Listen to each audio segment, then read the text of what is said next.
One of the hardest lessons that I've ever probably had to deal with is recognizing that I couldn't receive more love than the love that I had for myself.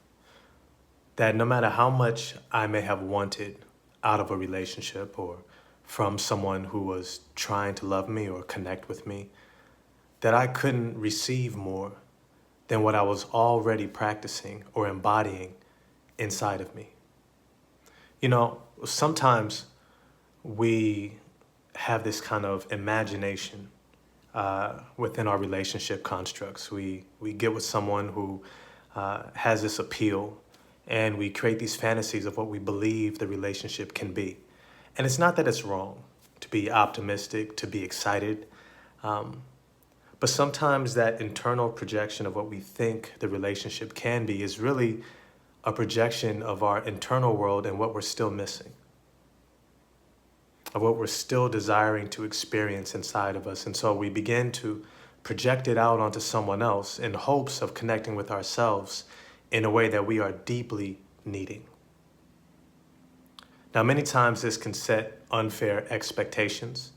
It can create a dynamic where the other person feels like they're being evaluated or they're being constantly pulled from as a means of making the other person, you, feel safe, wanted, loved, etc., instead of being able to be received for the love and the care that they do have to give. The reality is, if we can't practice the love that we're desiring for ourselves, with ourselves, we'll constantly be seeking it out from someone else. But here's the trick of it, that even when people try to give the love that we're asking for, we're going to struggle with receiving it because we don't know what it feels like to do so.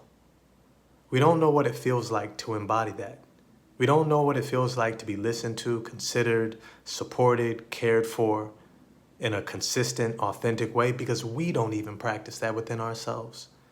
And so when someone tries to, we begin to feel insecure. Are we worthy?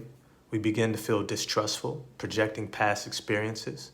We begin to see it as off-putting or weird, and maybe the person's trying to do too much. But most of this is a representation of our own internal world.